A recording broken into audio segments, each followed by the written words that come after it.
Assalamualaikum warahmatullahi wabarakatuh. Perkenalkan, nama saya Anissa dengan NIM 2330200027. Di sini saya akan mempresentasikan tugas besar 2 perancangan arsitektur 1. Di halaman pertama terdapat TOR. Dalam rangka pengenalan lingkungan kampus sebagai pembelajaran awal perancangan, salah satu standar lingkungan kampus adalah merancang ruang bersama bagi mahasiswa, yaitu sculpture di kawasan kampus UPR. Pihak universitas berkeinginan membangun sculpture dengan kelengkapan antara lain desain taman yang mengelilingi sculpture, konsep sculpture di ruang publik, dan sculpture di lingkungan kampus sebagai sarana sosial dan olahraga bagi mahasiswa, dengan konteks memadukan teknologi, material, dan penguasaan desain. Tugasnya adalah merancang sculpture di ruang publik, lingkungan kampus yang memadukan aspek estetis dan keindahan bentuk, dan kerapian bangunan, bahan, dan teknologi material, kontekstual terhadap lingkungan. Syarat sculpture di lingkungan kampus, lokasi terletak di kawasan kampus UPR. Dan lokasi yang saya dapatkan yaitu lokasi yang terletak di kawasan kampus Fakultas Pertanian. Selanjutnya yaitu visi dan misi Fakultas Pertanian. Visinya adalah mewujudkan Fakultas Pertanian yang unggul dan menghasilkan sumber daya manusia yang berkarakter, serta berdaya saing, dan sebagai pusat pengembangan ilmu pengetahuan pertanian secara luas dan berkelanjutan. Misinya adalah yang pertama, menyelenggarakan pendidikan yang bermutu atau berkualitas sesuai dengan bidang ilmu yang ada di Fakultas Pertanian.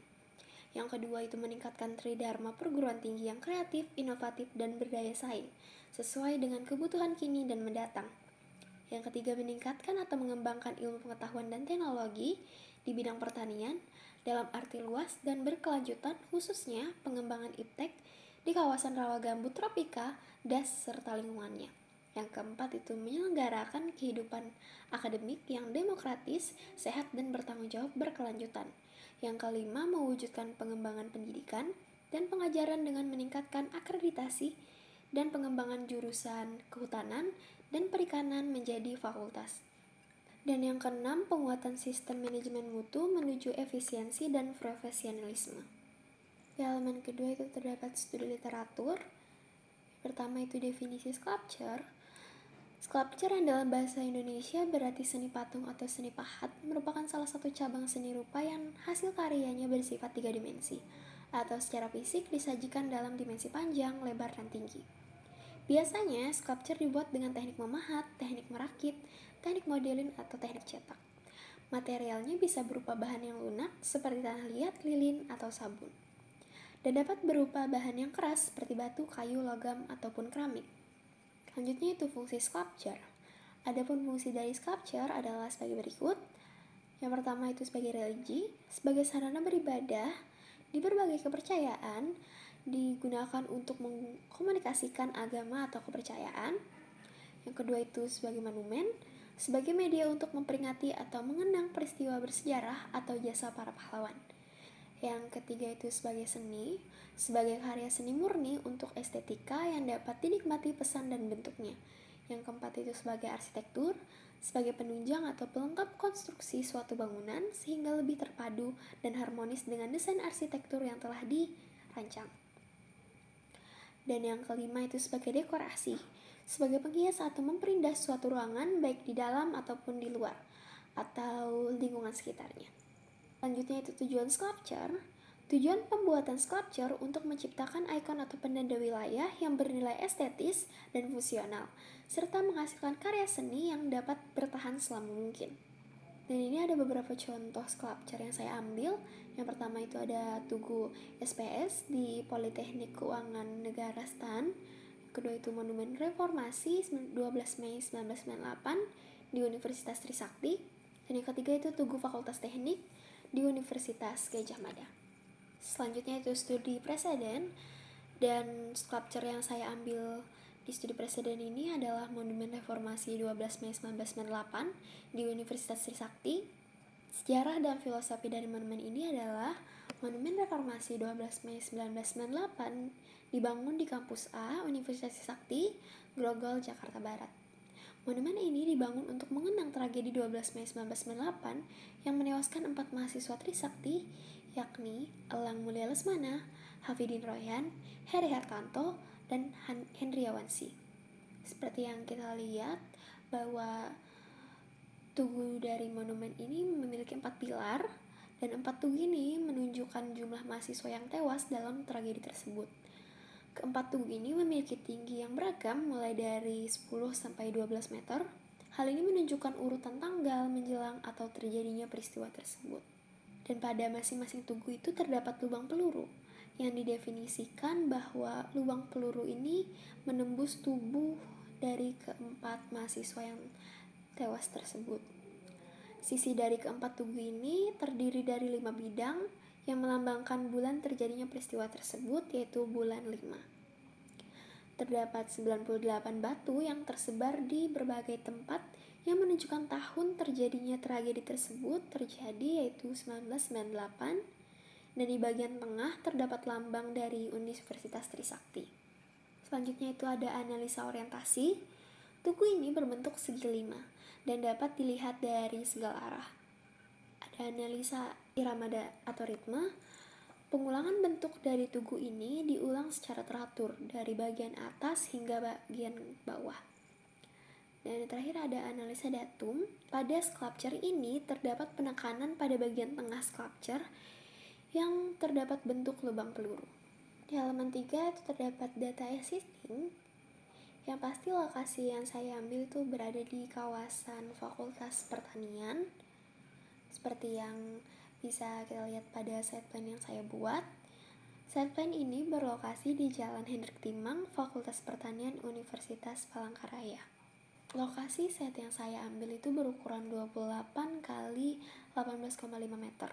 Dan dari kawasan site itu terdapat tugu nama Fakultas Pertanian, tiang listrik, trotoar, dan drainase. Jarak antar tiang listrik itu berkisar kurang lebih dari 30 meter. Pada lokasi site, itu pada tampak depan bagian utara itu terdapat lahan kosong, tampak samping kiri bagian barat itu terdapat jalan masuk dan keluar gedung Fakultas Pertanian.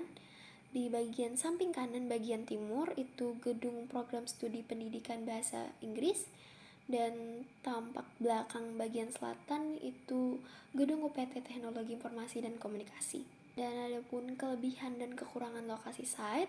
Kelebihannya, lokasi site dekat dengan jalur lintas utama dan jalan masuk kampus. Dan di lokasi site terdapat banyak vegetasi sehingga sinar matahari yang diterima cukup baik. Dan kekurangannya, lahan lokasi yang tidak terlalu luas dan masih terdapat banyak vegetasi berupa pohon yang besar sehingga perlu sedikit pembersihan pada lokasi site. Selanjutnya itu ada analisa site. Yang pertama itu ada analisa matahari. Di kawasan site menerima sinar matahari yang cukup. Di kota Palangkaraya, matahari terbit pada pukul 5:20 waktu Indonesia bagian Barat dan terbenam pada pukul 17:20 waktu Indonesia bagian Barat. Suhu rata-rata di kota Palangkaraya berkisar 33 derajat Celcius sampai 23 derajat Celcius. Selanjutnya itu ada analisa sirkulasi.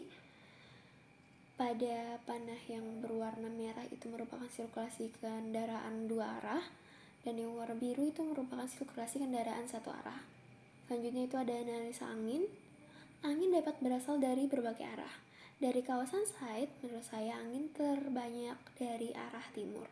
Dan selanjutnya ada analisa kebisingan. Kebisingan terdapat pada Jalan Hendrik Timang yang merupakan sumber kebisingan tinggi di kawasan site ini. Dan jalan ini merupakan jalan lalu lintas utama. Selanjutnya itu ada analisa curah hujan. Di kota Palangkaraya memiliki pola hujan untuk kategori curah hujan tinggi berkisar 300 sampai dengan 500. Kemudian ada analisa vegetasi. Di sini vegetasi yang saya ambil yaitu pohon cempaka putih, pohon tanjung, dan pohon beringin. Nah, selanjutnya itu ada analisa drainase dengan kedalaman 100 cm. Di halaman 4 itu terdapat ide dan konsep desain, terdapat alternatif bentuk. Di sini saya mengambil 2 alternatif bentuk, dan yang dipilih yaitu yang pertama. Kemudian ada detail arsitektur dari desain saya yang pertama, mulai dari bagian bawah yaitu bagian alasnya. Di bagian bawah terdapat bentuk segi 5 sebagai alas. Di sini saya mengambil bentuk segi 5 karena segi 5 ini bermakna sebagai simbol keseimbangan, dan saya memilih warna abu-abu karena warna abu-abu juga bermakna sebagai keseimbangan.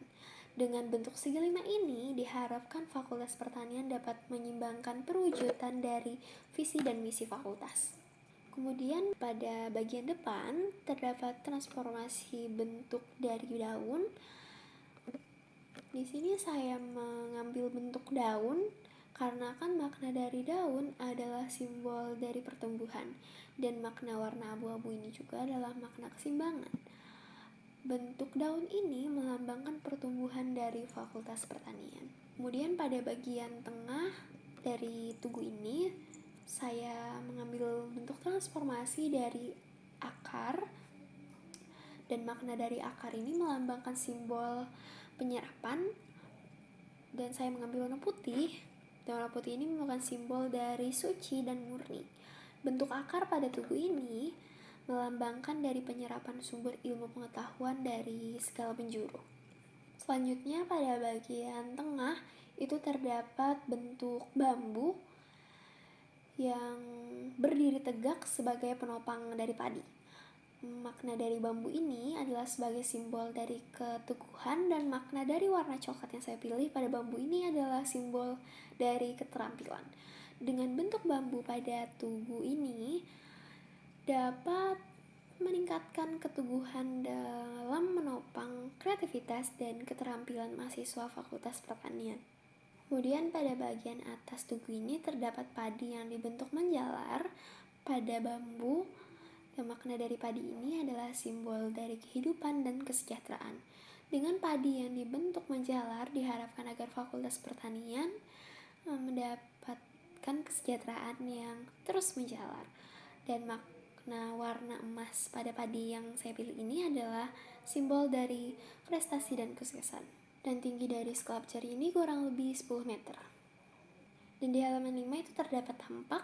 Di sini tampak yang saya gambarkan itu ada 5, yaitu tampak depan, tampak samping kanan, tampak samping kiri, tampak belakang, dan tampak atas. Selanjutnya itu ada denah. Seperti kita lihat di sini, denah yang saya gambarkan terdapat vegetasi, drainase, trotoar, dan jalannya, dan skulpturnya berada di tengah. Selanjutnya itu ada potongan. Di sini saya menggunakan batu kali sebagai pondasi, dan yang terakhir ada perspektif. Dan ini adalah foto maketnya. Sekian presentasi yang dapat saya sampaikan. Jika ada salah kata atau pengucapan yang saya ucapkan, mohon dimaafkan. Sekian dari saya, terima kasih.